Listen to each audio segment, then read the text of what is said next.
Well, Dave, Hey. here we go again. Indeed, yeah. Episode 2 of the new format of, well, it is Cool Conversations. Hashtag, I suppose, Yeah. Coolaboration. I was impressed with that.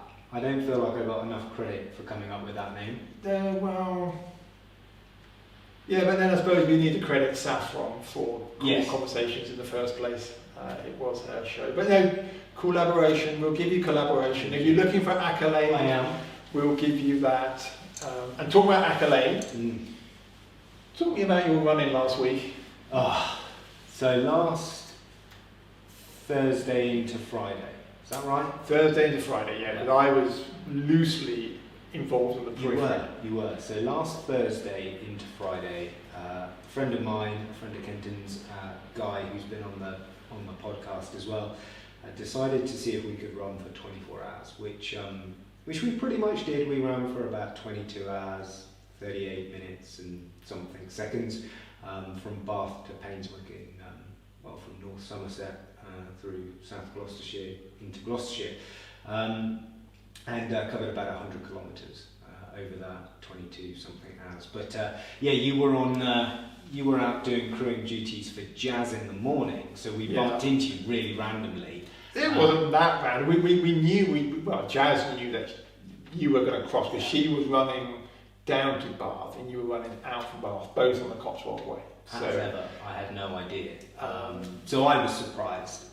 And then even more surprised when, I reckon it was 11:30, maybe midnight, we're in the woods. That's how all good stories start, isn't it? It's foggy. It was horrible. It was grim. It was so grim. And Guy and I, at that point, you go through periods when you're doing these sort of long runs where you run, you walk some more, and maybe you do a little bit of running. And we were definitely in the walk phase of the run. And we could see this light coming towards us, or we thought it was coming towards us because it's so far away and it's dark. You can see a light and it's moving around. Yeah, and it was rainy and it was misty, and you're in the woods. I think you mentioned at the time, kind of Blair Witch-esque. Yeah, it's pretty scary, and you wouldn't want to be out there on your own. But sure enough, there was someone out on their own, and it was you running towards us. And hugely appreciative of you coming out and kicking us up the proverbial butt. There was an expletive or two, and then there was the word running and get going, and we did. And you had us running again, and ran with us for over an hour. Filled us up. I looked at my watch at the end. I'd been on the go for over 2 hours. Wow. But admittedly, I had to run to find you, and then I ran with you for a bit, and then I ran back to the car. But I'd never seen hot coffee quite so appreciated before in the back of the car. Yeah, it was so good. And it was great to see a friendly face who was going to tell us that we needed to get moving. So, hugely. Yeah, no, it's good. I mean, for me, last week a lot of it was about crewing. That's all you did. So I helped support Jazz, my lovely wife, on a 16-mile run on the Thursday. So she went from, where did I drop her off? Tormarton down to Bath, to the bottom section of Cotswold Way. And the weather was generally beautiful then. Yeah, it was lovely, really nice on the foot. Then I came out to meet you guys. Then I ran myself on the Friday. Then Saturday was all about crewing for Jazz again. She did 32 to 33 miles overnight. If you honestly, not putting down your achievement, the weather. I totally accept this. The weather on Saturday night was fully apocalyptic. It was horrid, and she was head down with Ollie, and they ground out 33 miles in it. It was unreal, absolutely unreal. And I ran a little bit with her, but I was more get the car from A to B to C. Yeah. And I don't know if anybody's ever done any crewing. It's pretty hectic. It is. I think a lot of people think that it's pretty easy. It's not. It's full on. Yeah. And I mean, I had bags for everything. I had bags with water in, I had bags with hot drinks, I had bags with soup, I had bags with curry, I had bags with snacks, and try and rotate things round so you've got everything on hand, because the guys come in and the weather was so bad that Jazz especially stopped for more than a few minutes. She's getting cold, and it's like, okay. So I would run out, I would park up, run out, try to intercept them, run back at a faster pace, but they could still see me, so they weren't having to nav. Yeah. Get something ready. Yeah, and we got the dog in the car as well with Otis in the back, and he thinks it's all one big game. It was pretty intense on Saturday night, and it was dark, like properly dark. There was no moon. Well, the moon was there, but it was just. Well, the weather was so bad. I mean, it was a storm. It was a named storm, wasn't it? On the weekend when Jazz was running, it was Storm Alex. Something like that. Yeah. I actually, for better or for worse, I actually kind of advised that maybe they want to postpone. Mm-hmm. But they were adamant, and yeah, I doffed my cap to them. They ground it out. It was super impressive. Really, really impressive. I have to admit, I haven't done very much since. I don't blame you, because, like you say, it's intense, the act of crewing anyway, but late night do a finishes. fair amount of running as well. Yeah, late night finishes, and you were on your feet as well. So yeah. But I got to say, you and Guy, and I love the mentality that Guy had. I was chatting to him the day before, maybe, and trying to get under the skin of why. And he said, I just want to learn. I want to learn what it's like to be on my feet for that long. I want to learn what I need to do for my nutrition. I would like to learn how I'm going to feel, what I'm going to think. I think given the conditions you guys had, I think there's a lot of learning. There was a lot of learning, and I think, and Guy's been on the Coull Conversations podcast, and if you haven't listened, go and listen. He's an incredible guy. He's a cool guy. And he's many things I admire about him, but one of the things that he's just absolutely nailed is the management of his ego. And he doesn't really have one. He doesn't really have one, and it allows him to make the best decisions, I think, certainly for him, and indeed in the case of the last thing that we did together, the right decision for the both of us. And he's just all about the learning and going through the experience, and he takes real pleasure in the pursuit rather than getting to the destination. And lots of things I admire about him, but his ability to manage his ego, which I sadly don't have, is something I look at and go, I wish I could do a better job of that. Yeah, he's pretty good on his nav as well. I got really excited having met you guys, and I just run that section, and we're running along. I'm like, down here, it's in the trees. Yeah, I came this way. And Guy's like looking at his phone. He was using his phone to nav. He's like, no, he's over here. I'm like, oops, sorry, guys. I just assumed you would know where you were going. I got lost trying to find you, and anyway. Hey, we don't need to go there. So some good news that broke this week. Yeah. A friend of mine, a good friend of mine, Neil Gresham, one of Britain's probably more accomplished all-round climbers, very good rock climber, incredibly good ice climber. He climbed a direct start and finish, so essentially a new route in the Lake District. He's called it a final score, and we'll get back to the name in a minute. I like it already. Weighs in at a climbing grade of E10-7A. Now, break it down. Yeah, I was going to say, I know you're not a climber, Dave, so let's look at that. The E10 section is the overall grade, so that will take into account its seriousness, where it's located, i.e. if it's right by a road, it might have a slightly lower grade, the level of difficulty, how sustained it is, whether it's one pitch or multiple pitches, all those things moulded into one. So that gives it the E grade. It's, in theory, goes in the UK E1 up to about E10 is about as hard as it gets. A couple of E11s. And 7A is how technically hard it is. So in the most simplest of phrases, how big or small holds are, what the feet are like, how technically difficult it is. So E10 7A, that's really hard. Yeah. Like, really hard. And what I find so incredible about this is, Neil's been at the top of his game now for at least 2 decades. Really, very much at the cutting edge.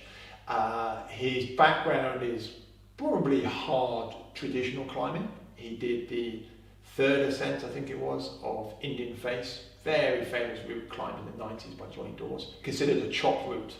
So chop route means if you're going to fall off, you're going to die.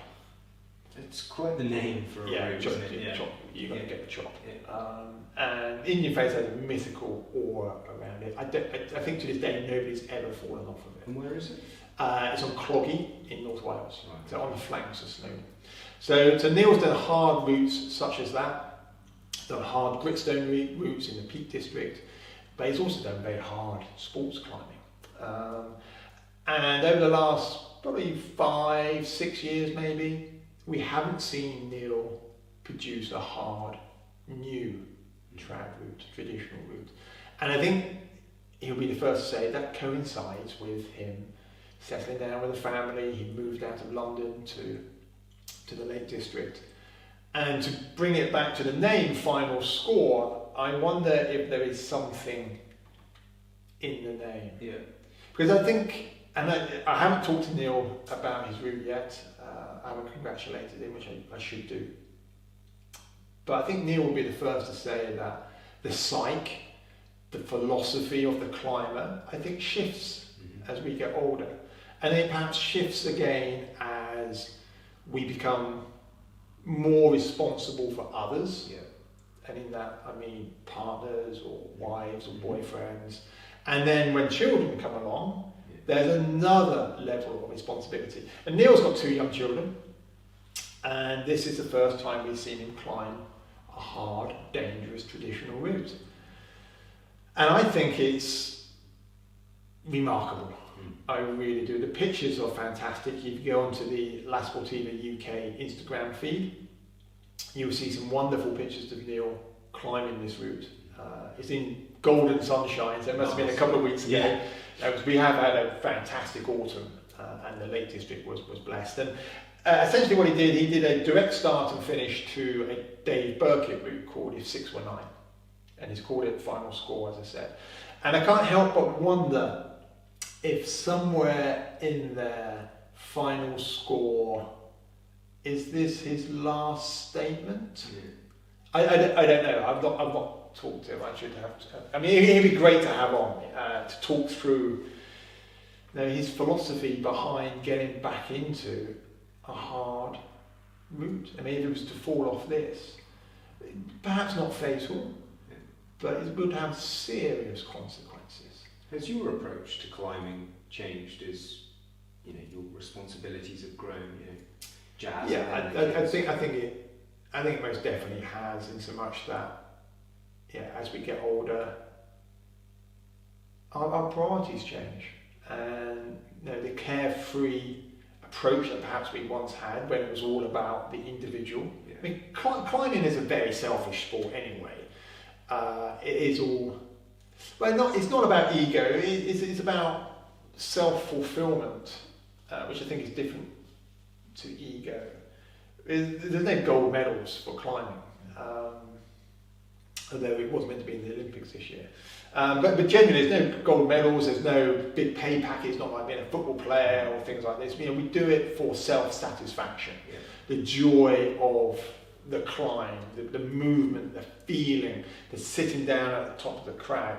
I can only imagine what Neil would have felt like as he pulled over the top, pulled the ropes up and then sat down to take his boots off. That feeling of fulfillment that comes with a long-term project. And he would make a great person to come on the show. And people's perspectives change. I've not climbed anything hard.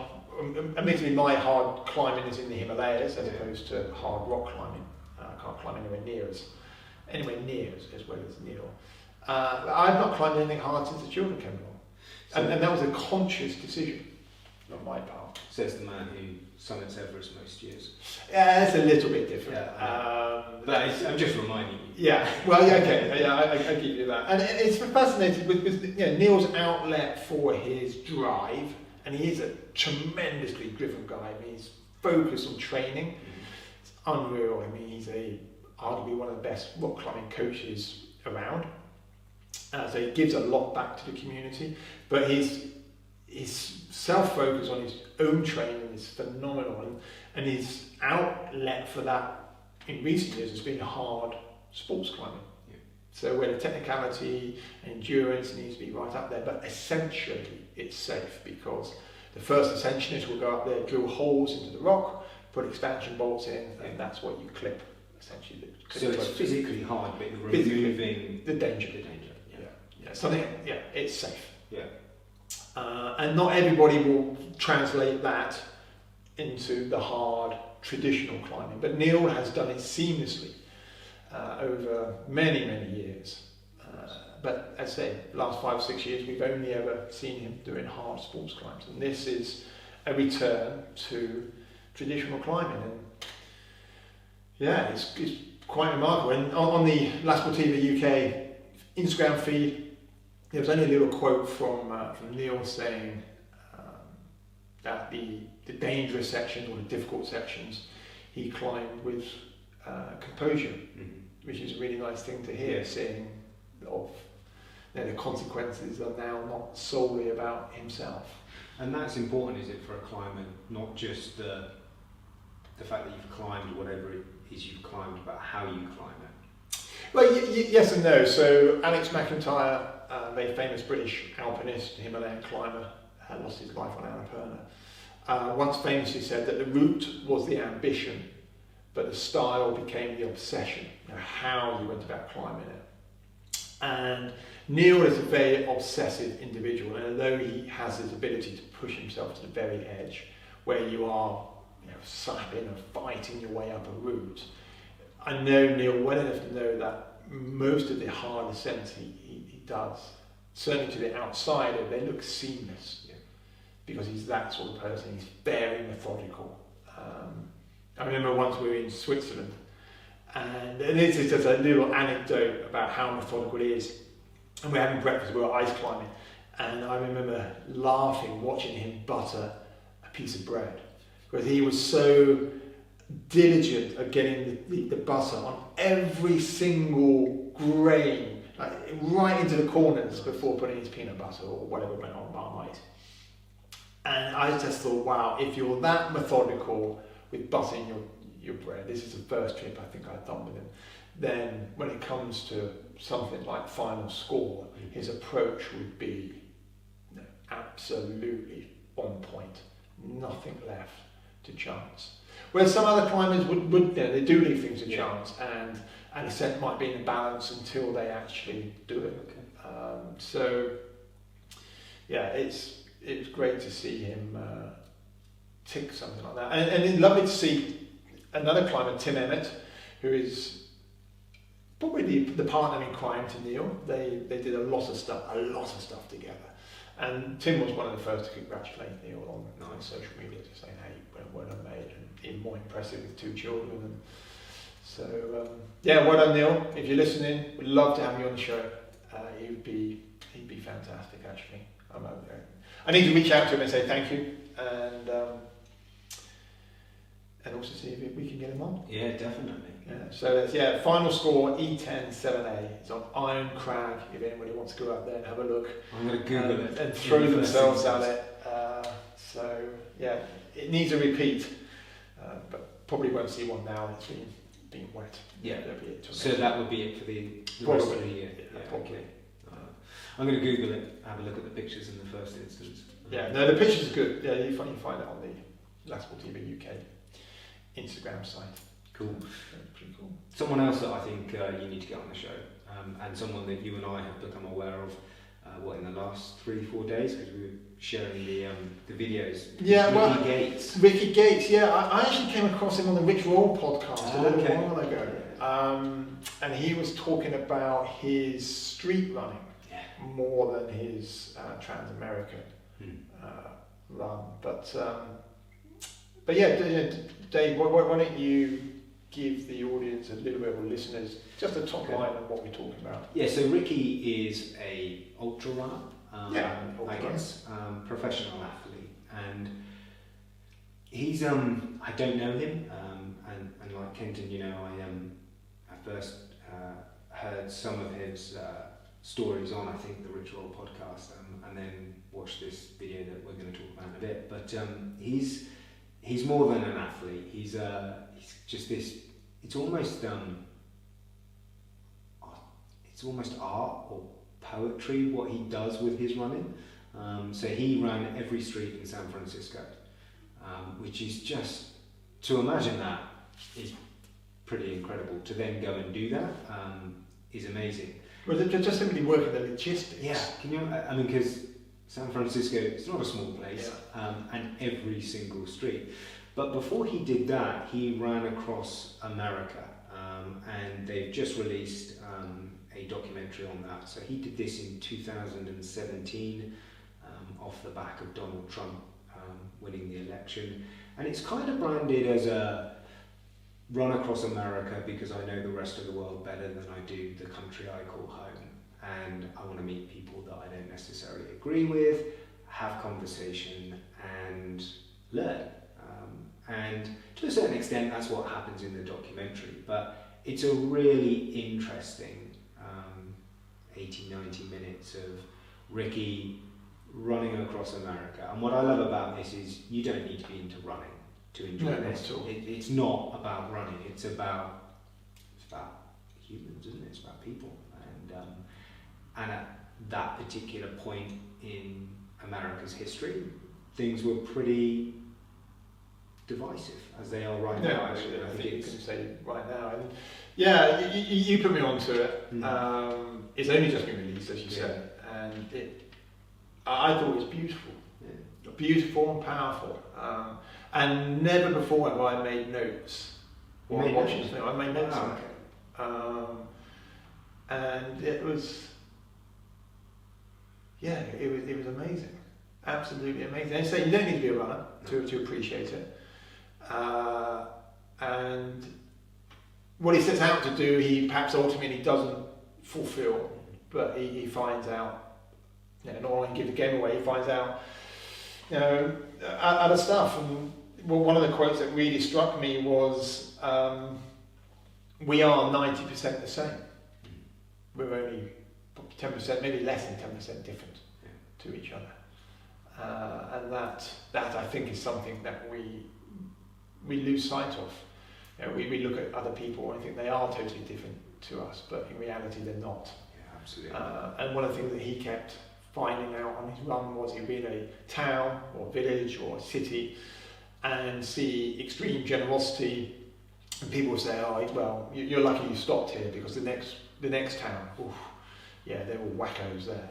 And of course, they would run on to the next town, and they are all lovely people. And then they would say, "Well, lucky you stopped here because the next town, wow, they're all freaks there. You've got to be careful there." And everywhere he went, he was predominantly welcomed with open arms. And it's beautifully shot. Cinematography, seeing that most of the filming was done, I presume on a GoPro or my phone on its own, was fantastic. I mean, there was. I've got a couple of pages of notes, and wow, it's. I found it very powerful. And I'm just going to throw them out there. One of the things it says is empathy is at the very core of understanding. These are deep. We are all complicated people. And we are. Yes, we're 90% the same, 10% different, but we're complicated.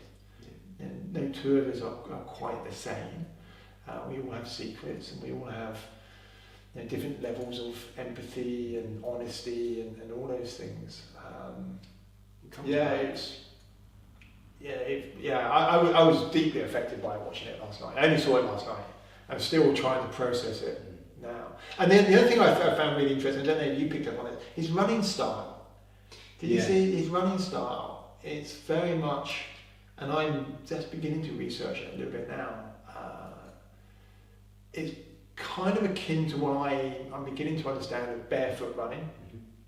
So he's not striding out in front of himself. His legs are very much underneath him, a higher cadence, very upright. Sort of padding along. He essentially did about a marathon a day, didn't he? Every day for 170 odd days. But he's not, and this is not a criticism at all, he's not moving quickly, is he? And that's the purpose of it. And like you say, so it's a run, but it's not a. It's energy conservation. Yeah, it's really smart, and he's carrying all the stuff himself. He's unsupported. And he's going. I won't spoil the movie for you, but he goes from one device that assists him to another. Yeah. He upgrades halfway across America. But I think as you can tell, both Kenton and I really like it. But it's not about running a tour. It's about all of those things that you've just highlighted. And I think ultimately it's about it all comes back to just be kind. Just particularly in America right now, but over here too. I suspect anywhere in the world. Don't let people magnify that 10%. Don't let the media magnify the 10% and let us believe that we are 90% the same, because that's when things happen that we don't know. They say it in the film that that 10% difference is what the media latch onto. Yeah, and they say they amplify it. Yeah, they do. It's in their interests to amplify that. And then that happens in this country as much as anywhere else. I was having a discussion only last night, been playing hockey with some of the parents about, and this is a news outlet that I've always been held in the utmost respect, but we were talking about the BBC. Yeah, the BBC, unfortunately, only my opinion, and I always try to stay away from controversy on these sorts of things, but I think they've been amplifying that 10%, 10% difference. But yeah, I mean, to perhaps finish on Rickey, there's a couple of things that he said. Learn who you are in that context, in the context that you currently are, and that context may not be sustainable. I'm going to, if you'll allow me, I'm going to take it upon myself to try and get him on your show, because I think you and him talking would be beautiful. God, well, I don't know whether... If you'll let me, I'm going to take it upon myself to track him down. I don't know whether... I'm launching the Finding Rickey Facebook page as we speak, and I'm going to hunt him down, because I think it would be so cool for you and he to talk, because all the travelling that you've done, the places you've been, the people you've spent time with in the most remote places, you must have seen the best. And I guess that's a super interesting discussion point. I always see the good in people, and I think genuinely, I'm trying to think if I've ever seen bad stuff in people, and I'm not sure I have. I've seen amazing generosity. I've seen amazing sacrifice by people towards others. And that often comes from people that have nothing to give. Yeah. I remember being 19 in Pakistan, and we ended up in a goat herder's yurt. The goat herder is probably about the same age that we are. And we've just come off a mountain, off the wrong side of the mountain, and we've got a 3-day walk, I think it was, to get back to base camp. We've got no food left. And this guy invites us in the Hunza area in North Pakistan. And we can't speak a word of Urdu, I think, was the local dialect. And this guy can't speak a word of English. Yet, he shared absolutely everything with us. We spent the night there. He broke bread, tea, breakfast, and then we went along our merry way. That young lad was up there on his own for I don't know how long. And he had nothing, yet everything he had he shared. Now, I speak about this a lot. Now, put yourself here, right now, in Gloucestershire, and if you were a little Pakistani boy, and you're walking across the fields, what's the first thing somebody's going to say to you? Possibly not come in and have a cup of tea and spend the night here and have breakfast and dinner. That's a sweeping generalisation. Because I think it's true though, buddy. Well, when we say that, this is one of the things with Rickey's film, in so much that certainly in the edit you got the impression that everybody was quite welcoming. Yeah. And he was running through areas that perhaps you would think were somewhat edgy or maybe uneducated or, hey, listen, I just come straight there, it's all redneck tendencies. But his overwhelming conclusion was people are 90% the same. Yeah. So, yeah, and for me, it's the mountain people, because they are the people that I generally interact with the most. It doesn't matter if it's in the Andes, in the Himalayas, in the Karakoram, there seems to be a commonality with these people, that they are generous and they are kind and they're hardy and they're used to hardship and uncertainty, and they're incredible people. Incredible people. I don't know if it's something to do with the mountains, because they're all different nationalities and religions and creeds and colours and speak different languages, but as Ricky says, 90% the same. Do you think it's, obviously you've got far more experience with it than I have, but do you think, just picking up on your point about, is it the mountains? You know, I've only spent time in the Alps and in the UK in terms of around mountains, but they have the ability to very quickly make you realise how insignificant you are. And humbling. Yeah, humbling. And I wonder if living in and around mountains, and then the ones that you climb, big mountains, it is so humbling that those people consciously or subconsciously reflect on the fact that they are, for all the right reasons, insignificant. We all are. And that's in part why they don't sweat the small stuff, perhaps like we do, and are so generous. I think you're right. I think mountains, deserts, to some extent the ocean, they ground us. Yeah. Going back to the film, Ricky essentially got his ass handed to him in the desert.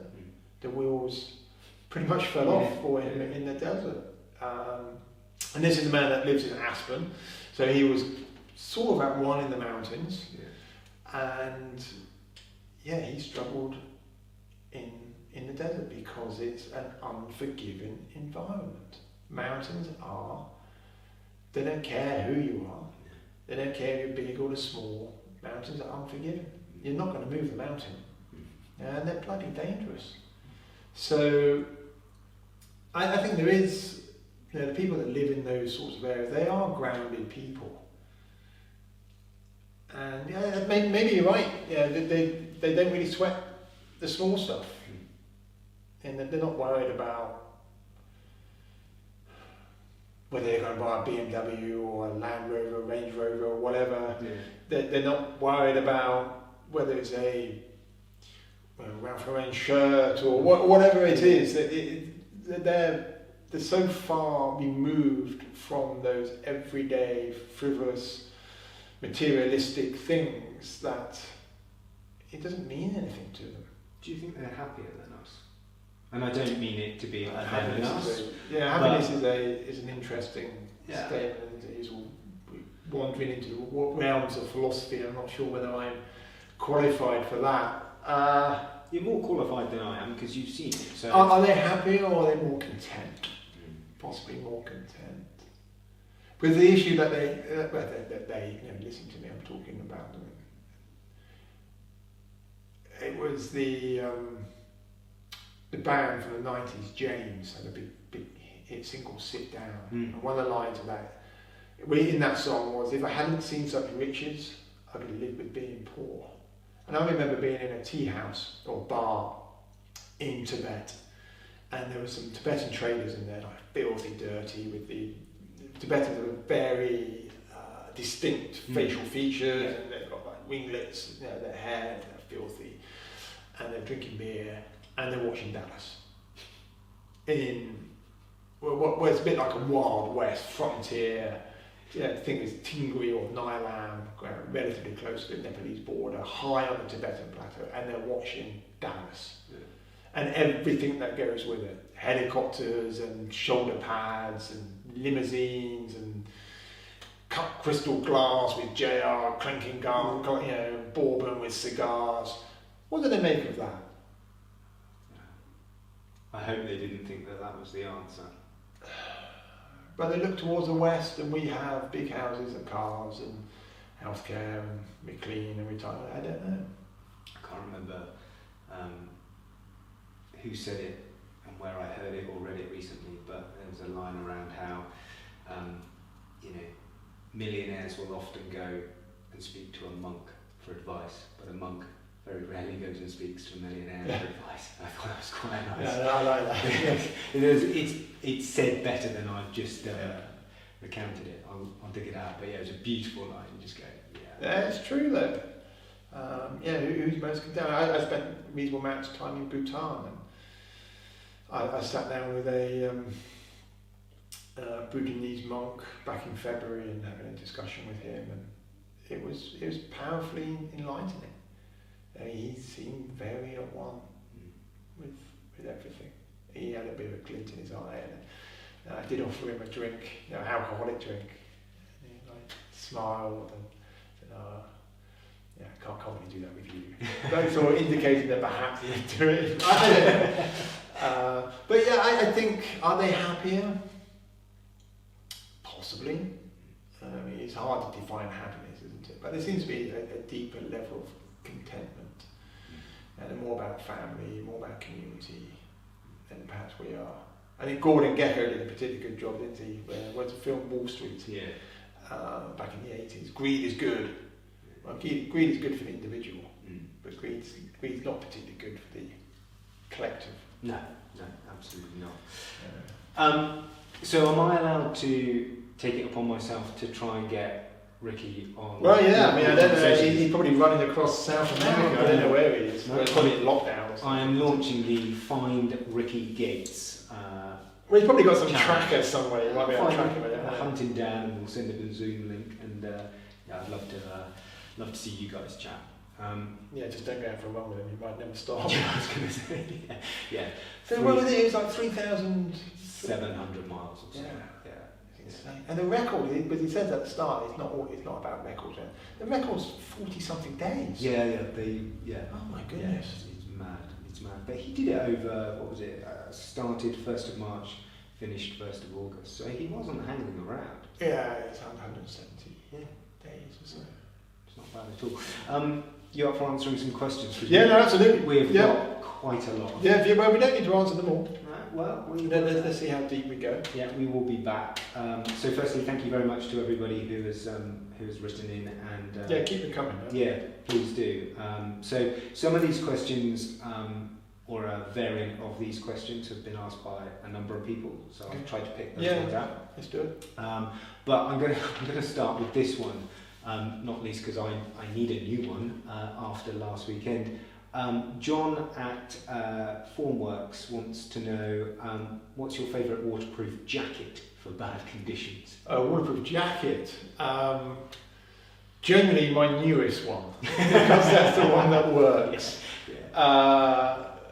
My favourite of all time used to be a North Face mountain jacket. I did rent North Face mountain jacket when I was younger. I lost it over. As seen on... I can't think of his name. One of the skiers in the Blizzard of Ours, one of the most iconic ski movies ever, had a Schmidt. What's his name? Anyway, he had the red and black mountain jacket. I loved that jacket. I loved it too much, in so much that it got too old and was about as waterproof as a sieve. Yeah, nice. Now, I'm a big fan of Gore-Tex. I know not everybody subscribes to Gore-Tex, but if you have a Gore jacket, regardless of what people say, I believe they are totally waterproof. So Jazz was running in a Gore-Tex jacket on Saturday. It's actually a Land Rover one, their collaboration. It's super lightweight and it's fully taped, and it worked really well. I mean, at the end of 9 hours, or however long she was running for, of course she was wet. Yeah. But you're going to get wet in anything. And the important thing with jackets, it doesn't really matter if it's North Face, Jontner, mounted equipment, whoever it is, jackets are generally fit for purpose these days. Whether it's Event, whether it's Dry Q Elite, which mounted in hardware use, whether it's Gore-Tex, all those fabrics are fantastic. Yeah. The thing is, you've got to care for your jacket. You've got to look after it if it's going to look after you. So, treat it. There's all sorts of things. Wash it, but be careful how you wash it. Be careful how you dry it, and don't be shy on replacing them. I know we all get bits. Well, I do. I get super sentimental over my equipment. Make sure it fits. Make sure it's fit for purpose. You don't necessarily need to spend a fortune on jackets, but get one that's right for you. And then, if you're using it a lot, you've probably only got a couple of years out of it. Okay. Now, if you're using it a lot, yeah. I mean, they get smashed up, they get torn up. I mean, Jazz fell over on Saturday and she put a big hole in the arm of her one because it's super lightweight. And we'll repair that, we'll stitch it up, I'll tape it up, but it's not going to be as good moving forward.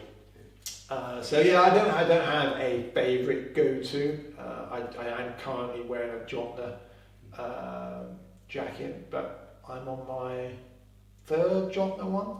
No, I go through them. Yeah, you do. Now we use them quite a lot. Yeah, I was going to say, you're in the business of using them. Yeah.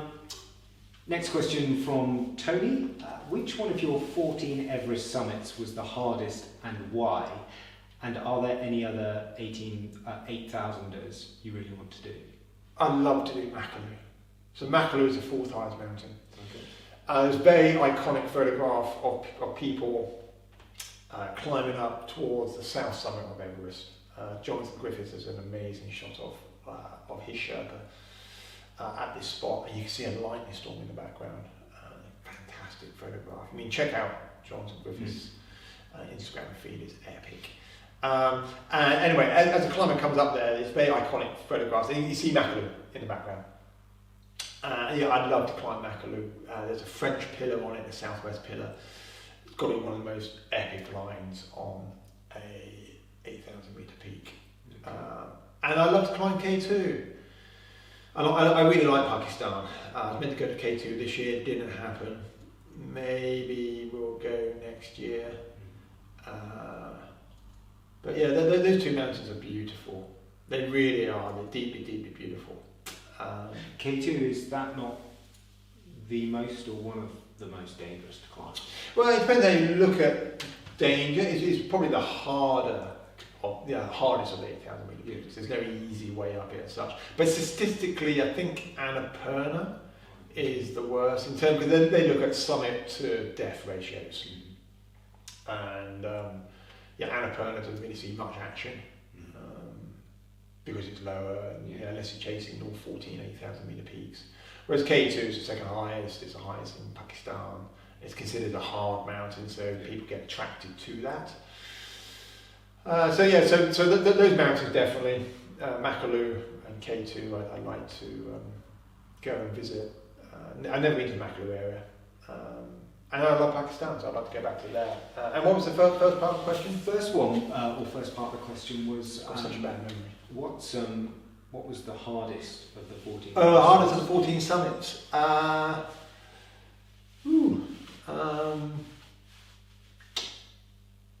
It would be 2006 when we were breaking trail and fixing rope ourselves. So after that year, rope fixing got done by a dedicated team of Sherpas. We summited very late, it's 3:30 in the afternoon.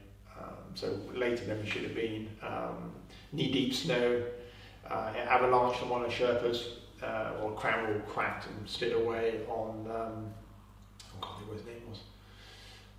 He was super lucky. I was belaying him up and it all slid. Very, very on the edge. And I remember getting to the summit, I was desperate for some drink and get my water bottle out, it was frozen solid. So I remember throwing it over my shoulder. I shouldn't really have done it, but because it's in a plastic Nalgene bottle, but I'm like, same feeling, I threw it over my shoulder down into Tibet somewhere. It was gone. And then we got down to the balcony on the way down, and there were a couple of flasks. I don't quite know what they were doing, but some flasks left in the snow. I'm like, and pounced on my own, pounced on these flags, going to get the top under. And then finally get into the top camp. And camp 4, about 7:30 at night, I was the last one in, all the clients are in, all the Sherpas are in, and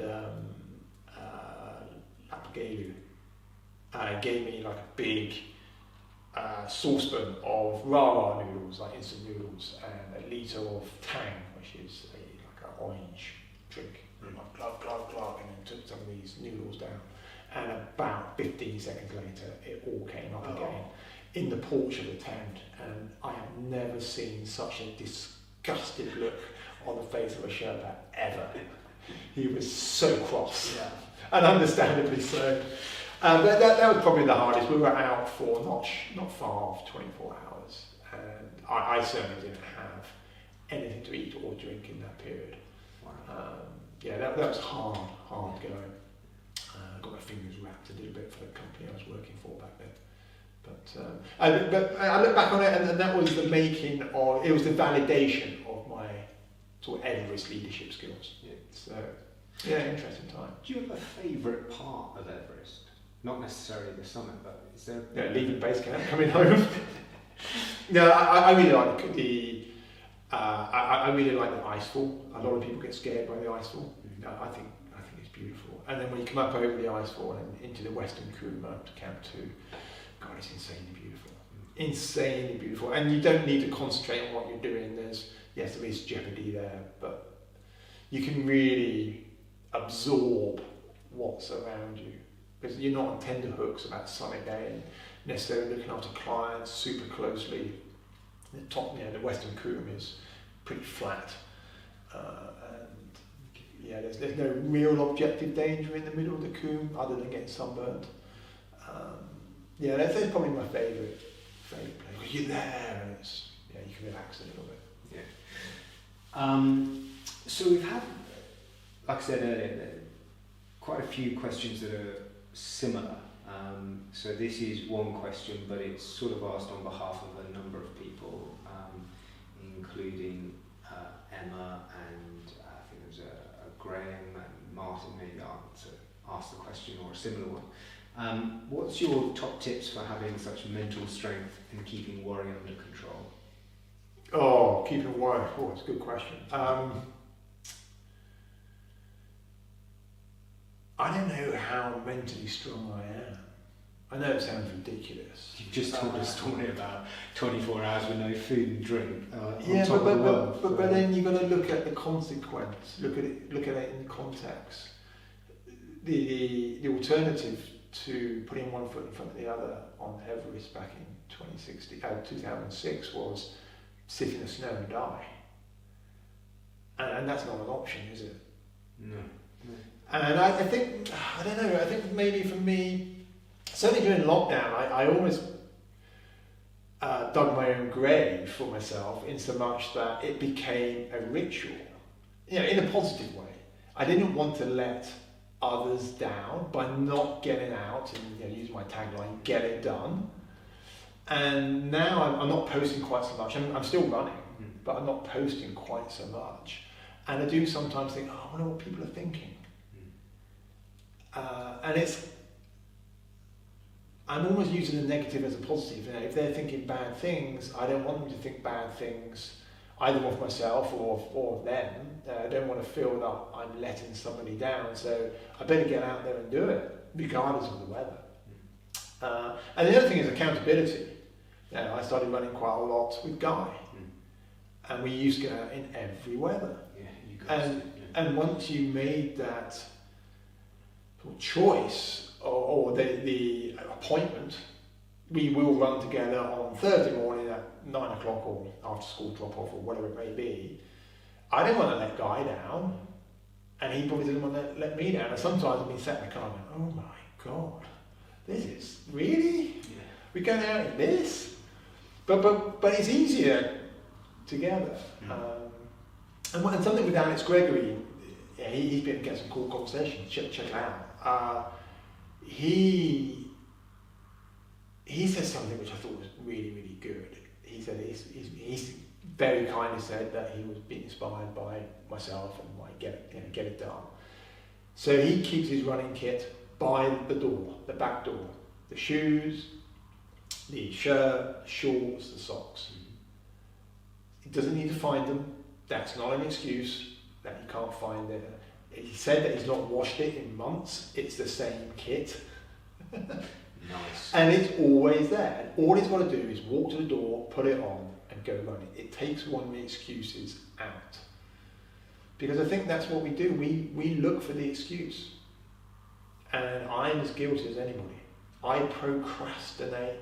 I will be sat by up my back door looking at my shoes which are on my feet, willing myself to do them up. Meanwhile, I'm trying to find any excuse not to go out. I'd be surfing social media.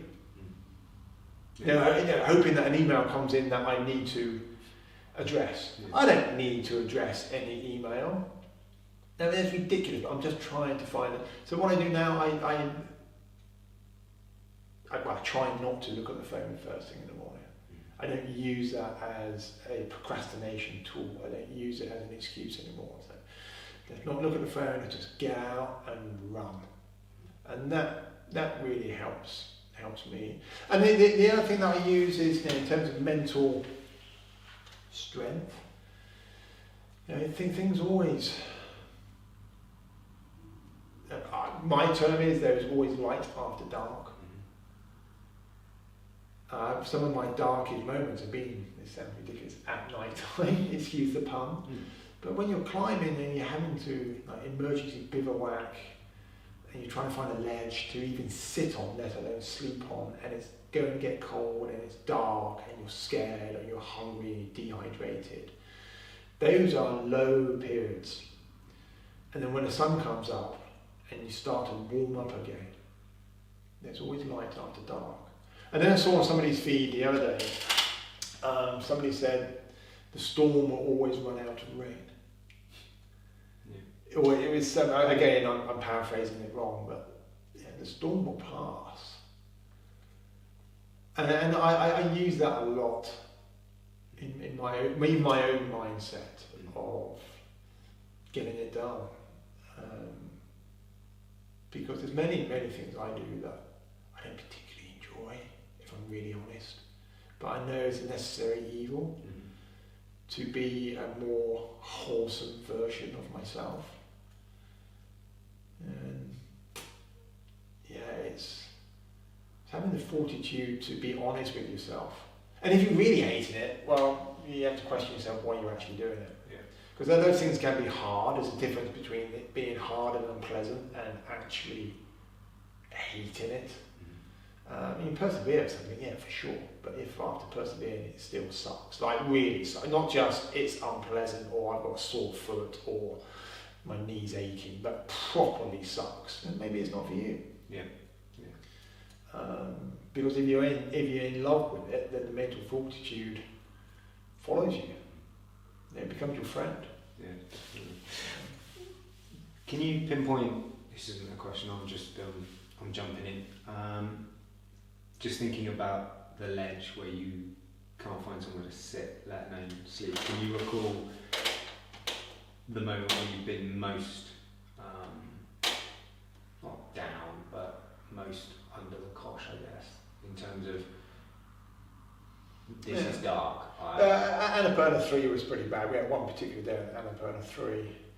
We didn't get as far as we thought that day. We ended up chopping a very thin ledge, 1.5 foot wide, maybe a bit longer, to try to lie down on. Very long, hard day, hard climbing, dehydrated, hungry, committed, still a long way to go to the summit. And I thought John Varco was going to die. He was coughing up blood, sort of semi-unresponsive.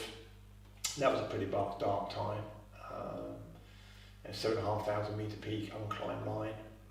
I remember a long time ago, 99 I think it was, with Rich Cross, Al Powell, one of the Benson twins. Which one was it? Pete Benson maybe. On Charlie Package, unclimbed mountain. I think it's still unclimbed actually. Trying a new line on there, not being able to find anywhere to sleep that night. Ended up like tiny a ledge that basically sat up like we are now in a huge drop.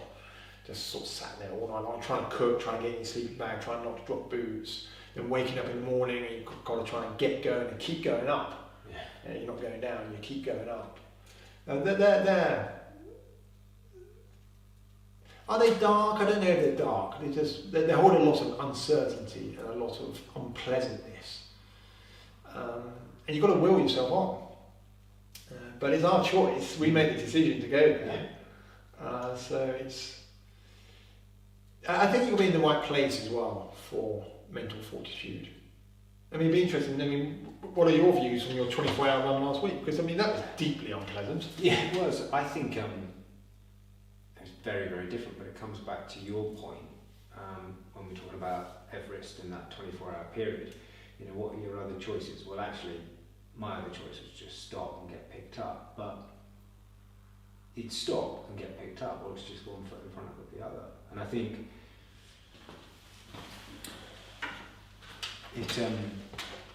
it always surprises me how far you travel when you're doing, go out for a hike or go out for a run, and you look back at how far you've come, and that's still, I don't know why, but it still blows my mind sometimes. After a couple of hours you look back or you look down if you're climbing a mountain and you go, wow, how did I do that? I mean, you just did it with one step at a time, didn't you? So I think it's back to your point, really. You know, mental fortitude. I think it can feel like it's this really big thing to accomplish or have, but actually one step in front of the other. Yeah, and it doesn't matter if you're climbing Everest, running 24 hours, or running 1K. Yeah. It's all the same thing. You've got to be present. You've got to put your shoes on, lace them up, and step out the front door. Yeah. And it takes more fortitude to step out the front door than it does to actually do the run, or the climb, or it's a cliche, but it's taking the first step. Yeah. That's predominantly out the door. Yeah. And just cut away the procrastination tools, which is predominantly one of the greatest and also biggest hindrance in life. Yeah. Next question. Kenton, do you hope your children share your passion for the mountains and the Himalayas when they're older? And what would you say if they wanted you to guide them up Everest? Cheers. That's from Andrew. Andrew, well, they ask them yourself, they're going to be home anyway. We enjoy the mountains as a family. We enjoy skiing. We have been rock climbing all together. We've done beer ferratas. We've been walking in the mountains. We walk here at home. I would encourage the children down any avenue that they ever choose to partake in. I think it's our duty as parents to support no matter what. It's not our decision what they do. I don't want to labour the point because we said it in the last show. Already said it today. I would like my children to be kind to others, kind to themselves.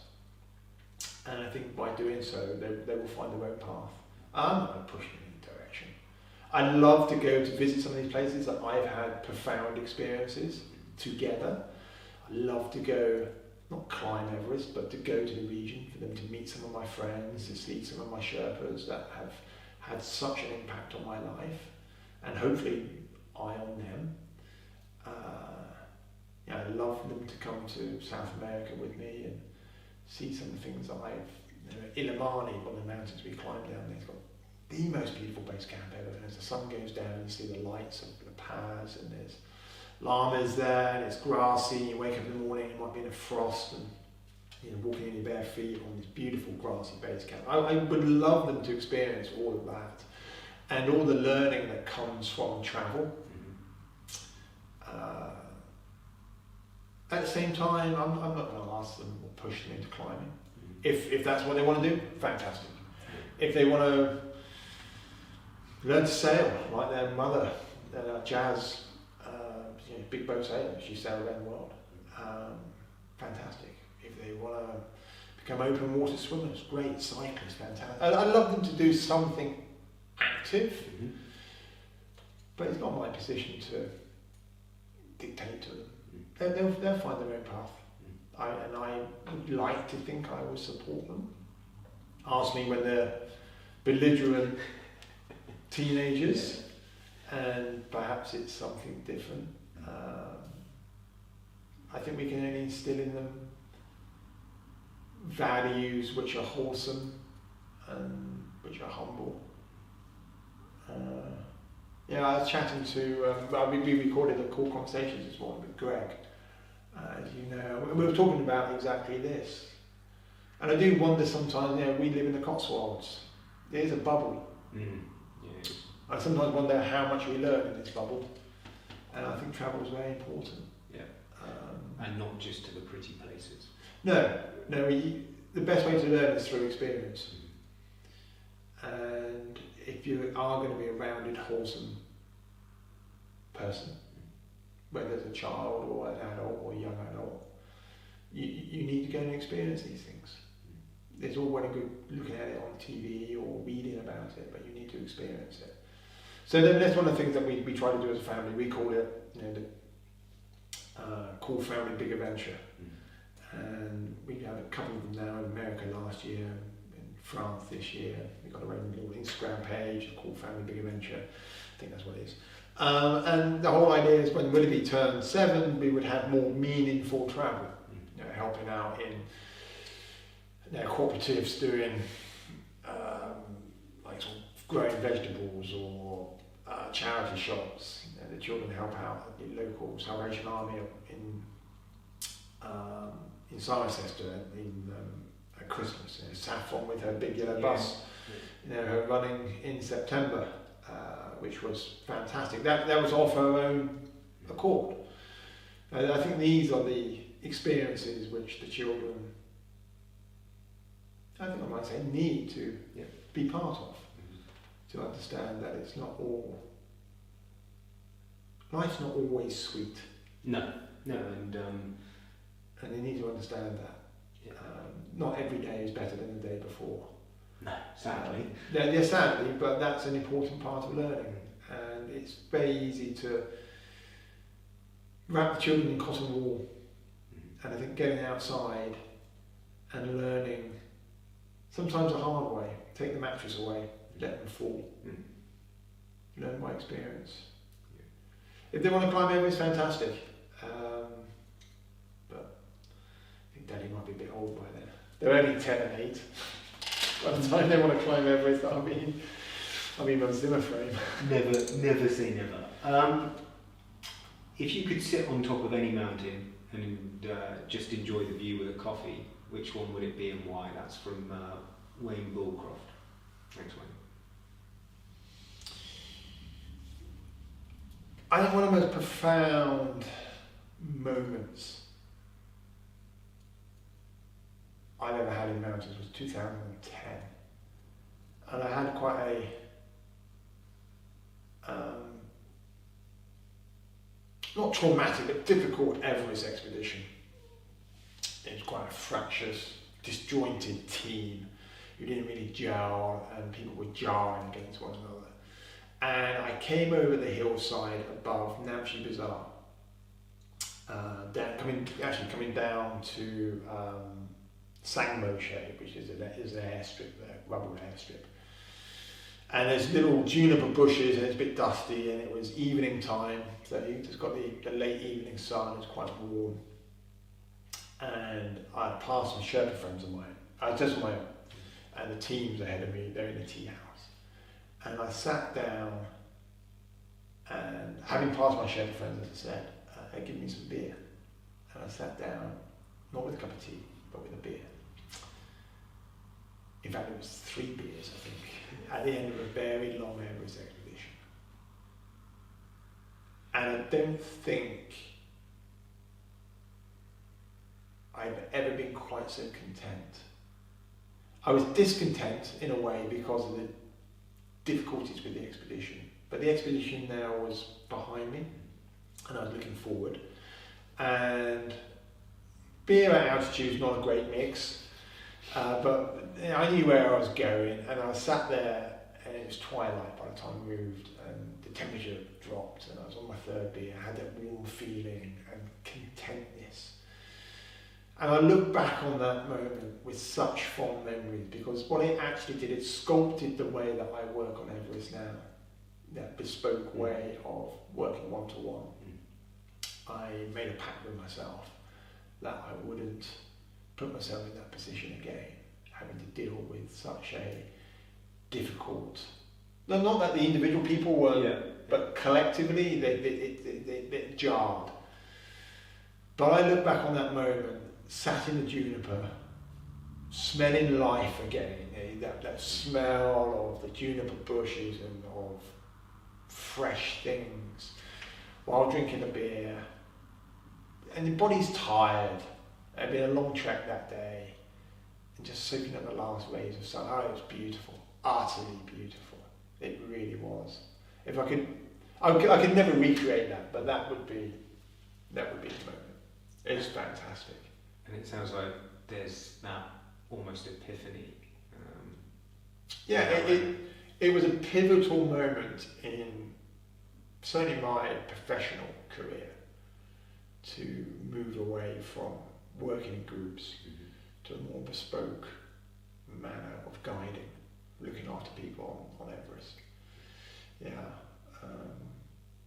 It's very, very, and it's not really a mountain as such, it's just a hillside. It's just a hillside, but everything was just right. Good question, Wayne. Thank you very much. Really good question. One more? Yeah, we've got time. Yeah, let's slip. What would be your advice for someone who's going to tackle their first sizable peak next year? Big fan, by the way. Cheers, and that's from Nick. Well, it depends what the peak is. Drop me a line, Nick, on Instagram or something like that. I can answer more fully. Yeah, it very much depends what the peak is and where it is as to what you need to do to prepare. So, the single biggest thing is go with the right frame of mind. Go with a frame of mind that you're going to enjoy the journey. Don't get fixated on summiting. It depends how lofty the peak is. If it's below, say, 6,500 metres, you shouldn't have too many altitude-related issues if you approach it properly. Make sure your kit is fit for purpose. That would take a certain amount of worry out of things. Physically, of course, you need to be physically on your game, but you want to be mentally prepared. I think that will come through going for the right reasons. We mentioned ego earlier. Put your ego to one side. Ego is your enemy on big mountains. Know your team if you have the opportunity. That will enhance the experience. Not everybody has the ability always of picking a team. Perhaps you're joining a commercial expedition, perhaps you're going with friends. Oh, hello, here comes Oti. Hello, buddy. With a pair of with your socks. It looks like some of the children's hockey socks. But just go with the right mentality. Go with the mentality you're going to enjoy, whatever it is. No matter what happens, because there's so many things that can be outside of your control. So to make sure that things you can control you've got nailed, which is your attitude, which is your fitness to a certain extent, and which is your equipment. The rest, if you're going to get sick, you're going to get sick. If you're not going to acclimatise, you're not going to acclimatise. There's not that much you can do in advance on those sorts of things. You've got to just go with it. And if you let yourself go with it, Otis. If you're listening on the podcast, Otis has just jumped up on me. Otis the dog. And he's hello, Otis. Otis, oi. Oh, that's a lovely kiss. Does it mean the children about? Just go with it. Control the controllables. And don't worry about the uncontrollables. Because they are going to, no matter how much thought you put into it, you got, by the sheer name of it, the uncontrollable. You never know what's going to pop up. And if you are going with a commercial operation, go with it. Go with a good one. Don't trip on that unless you're super experienced. So if it's your first foray, make sure that you line things up in your favour. You don't necessarily need to spend a fortune. Oti, good one. Come over here. Have you been fed yet? Oh, I need to have fed you. No, I'm just going to fed you. So yeah, just enjoy it. Yeah, good question, Nick. And it's okay for him to drop me a message. Yeah, drop me a message on Instagram. Hey, that's kind of. So yeah, we'll do more questions next time. But if you do have a question, DMs to Kenton, to Coull Conversations. We've now got our own Instagram account, or you can email thecoullconversations@gmail.com. The dog is now. I was going to say he's attacking you. He's not. He's not playing. Yeah, he's come back out as a spectacle. Otis making a strong call for the best-looking Labrador in the Cotswolds today. Cool kids. So last time we were together, Saffron was had started. Her running, 50 kilometres in September for the big yellow bus. Well, it was uphill work. I don't know how much she enjoyed every single run, but to her credit, she went out there and she did it. And the last run, we did 6k in horrendous weather. She cried all the way around. Yet she did. Awesome. And she raised over £1,600 for the local charity, which was nothing short of remarkable. It will go a long way with the big yellow bus. We're all immensely proud of her. And it was an initiative that she did herself. So she did it. She did it. Yeah, she smashed it. Very proud of her. Excellent, awesome work. And look, we're up for and would like to share other cool kids doing cool things. So if absolutely. If you know a little person who's doing something cool, and it doesn't have to be running 50k in a month, but if it is, awesome. But it could be getting good grades at school, it could be raising money for a charity, it could be winning a hockey match, whatever. We'd love to hear from them. So yeah, just nice, wholesome stories about the next generation who are learning through experience, whatever experience that was. I mean, it'll be interesting to see what Saffron said about that last run, because it was bad. Yeah, I saw the photo and it was back to almost the start of this conversation. The weather was as bad as it was when I was doing my run. It was horrible. Yeah, you guys were soaked. And so she was in tears all the way around it. We talked about mental fortitude earlier. That was it right there. And I kept giving her a choice. I said, right, sweetheart, you've got a choice. The homeless don't. You don't have to do this. People will think nothing less of you. You've got a choice. You can stop right here and I can go and get, we're running around the farm field, so I can go and get the Land Rover and come and pick you up. No, Daddy, no.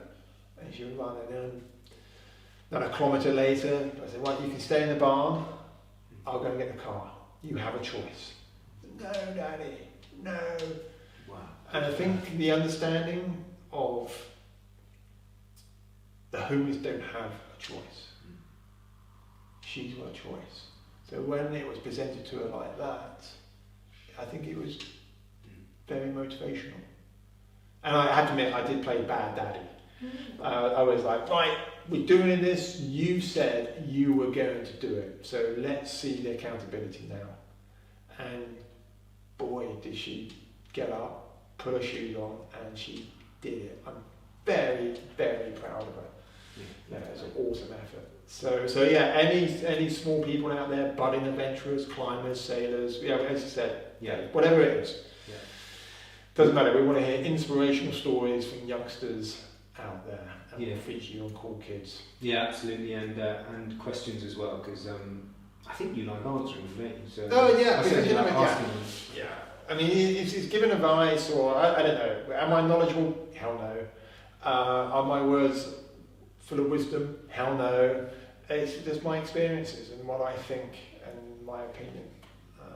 So they're valued. I don't know about that. No, they are. So deal with it. It's a compliment.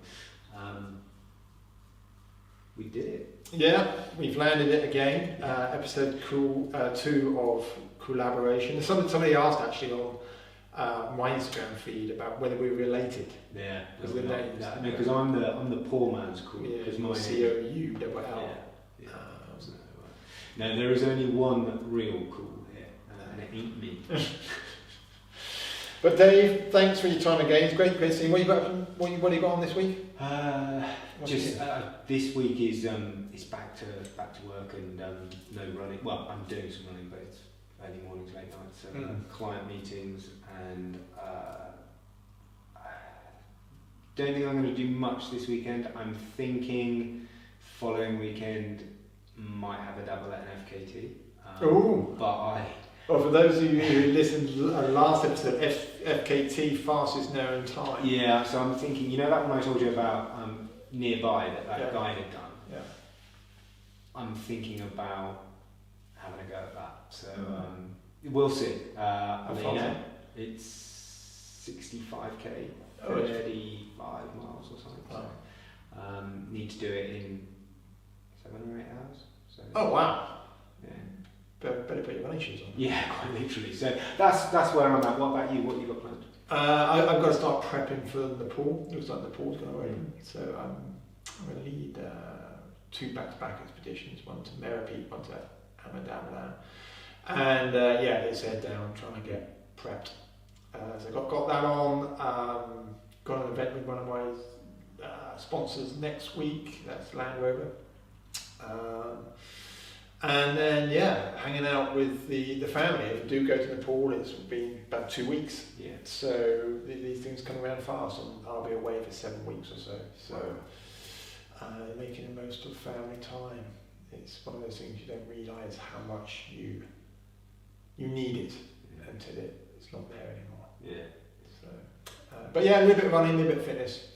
I had my first day off yesterday for 35 days. Wow. And it's not drink free. I played hockey in the evening, but after 7 hours on the computer, I got up and I felt awful. If there ever was an advert for the importance of exercise and getting away from your screen, that was it right there. So I'm going to reduce screen time, get back on the exercise, and then hang out with the family a bit. Get it done. Get it done. And on that note, I think we got it done. Peace. David, thank you. Thank you, bud.